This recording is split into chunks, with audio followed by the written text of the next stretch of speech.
Aumento no número de deputados pode ser o novo embate entre Lula e o Congresso. Começa agora JBR News.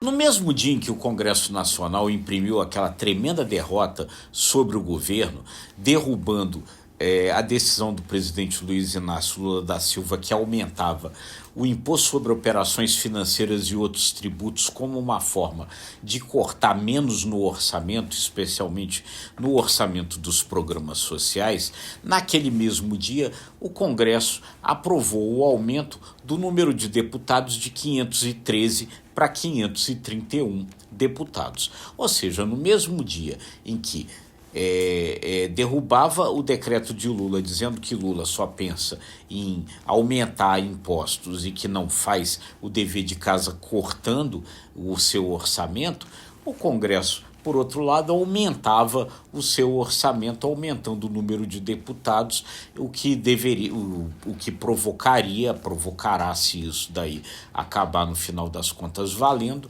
um aumento anual aí no orçamento do Congresso Nacional de mais de 60 milhões de reais por ano.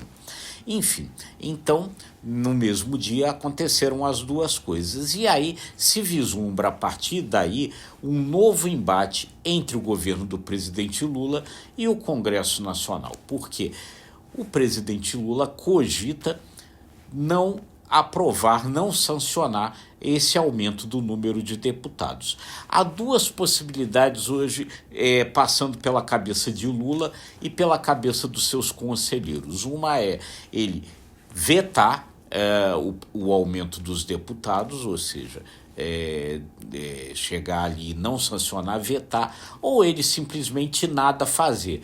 Deixa isso passar, deixa cair o prazo, o que obrigaria o Congresso, então, não havendo sanção do presidente, a promulgar ele mesmo o seu projeto. Nas duas possibilidades, o presidente Lula transfere essa questão do aumento dos deputados para a responsabilidade do próprio Congresso. Se ele vetar, a possibilidade aí que se coloca é, então, o Congresso, numa sessão, derrubar o veto presidencial, ou seja, assume aí a palavra final com relação a isso.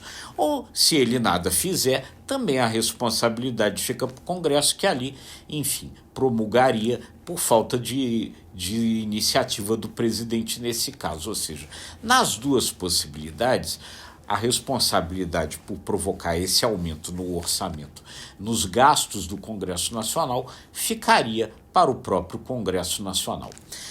Ali se coloca o seguinte, quer dizer, mais uma vez isso vai levar a mais um capítulo desse embate entre o governo e o Congresso, embate que se acentuou justamente a partir dessa derrota que o governo sofreu na questão do IOF. A partir desse momento, o governo deu uma virada de chave.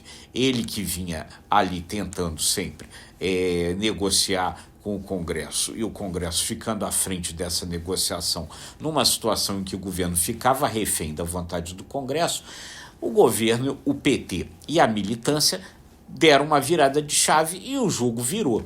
Eles passaram a fazer ataques mais pesados ao Congresso, o governo fazendo ali os ataques mais institucionais, o PT já aumentando um pouco esse tom ali, trabalhando já na linha de mostrar de dizer que o governo defende os mais pobres e é o Congresso que não permite que essa coisa avance, e alguns grupos aí que não se identificam tão claramente fazendo os ataques mais pesados, chamando Hugo Mota de Hugo não se importa, colocando vídeos onde Hugo Mota, o presidente da Câmara, trama ali com os mais ricos, derrotas para o governo, enfim, toda uma situação que fez essa virada de chave e botou botou então o governo no ataque e o Congresso ali recebendo esses ataques.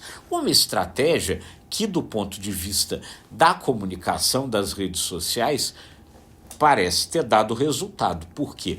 Porque nas redes sociais, hashtags como Congresso da Mamata, agora é a vez do povo, Hugo Mota traidor, começaram a ganhar ali as principais posições, os chamados top trendings ali das redes sociais. Elas somaram nos últimos dias, na última semana, mais de 4 milhões de visualizações ali no X, o antigo Twitter. Ou seja, o governo, que até então sempre, o governo e a esquerda que até então sempre vinham perdendo nesse embate nas redes sociais, com essa estratégia passaram a alcançar o topo. Agora, isso daí acirra essa disputa, acirra essa briga entre os poderes. Onde isso vai parar, a gente vai precisar ainda ver. Mas agora o Congresso, sentindo o golpe, começa a fazer acenos no sentido de buscar um entendimento. O ex-presidente da Câmara, Arthur Lira, falou um pouco nesse sentido, ele que é um conselheiro do presidente atual da Câmara, Hugo Mota, tem aconselhado Hugo Mota a fazer um recuo, e o presidente do PP, do Progressistas, que é um dos principais líderes da oposição, o senador Ciro Nogueira, também fez um aceno no sentido da negociação. Ou seja, agora é o Congresso que quer sentar e conversar com o governo.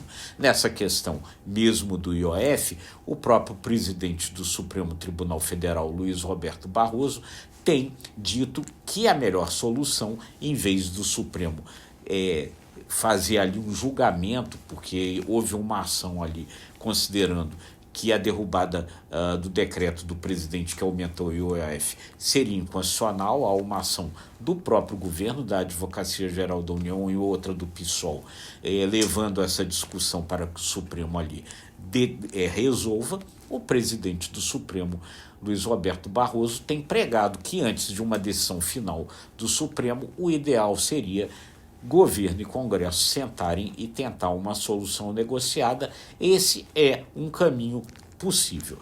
Ou seja, nesse momento, o governo saiu das cordas, o governo avançou sobre o Congresso e, nesse momento, é o Congresso que se sente atacado e acuado e buscando uma negociação, um entendimento. Então, depois de várias derrotas nas redes sociais, essa semana ponto para o governo nessa briga.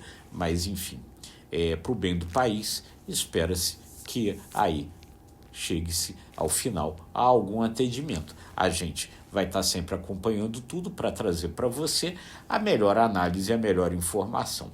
E aí, deixando para você o seu comentário, que é sempre importante a gente saber o que você acha disso tudo. Tem razão o governo? Tem razão o Congresso? Não tem razão nenhum dos dois? Comenta aí, a gente vai gostar de saber a sua opinião. E se você gostou desse conteúdo, curta, compartilhe, acesse imagemcredibilidade.com, se inscreva no ICTV e nos nossos demais canais. Um excelente fim de semana para todo mundo e até segunda-feira.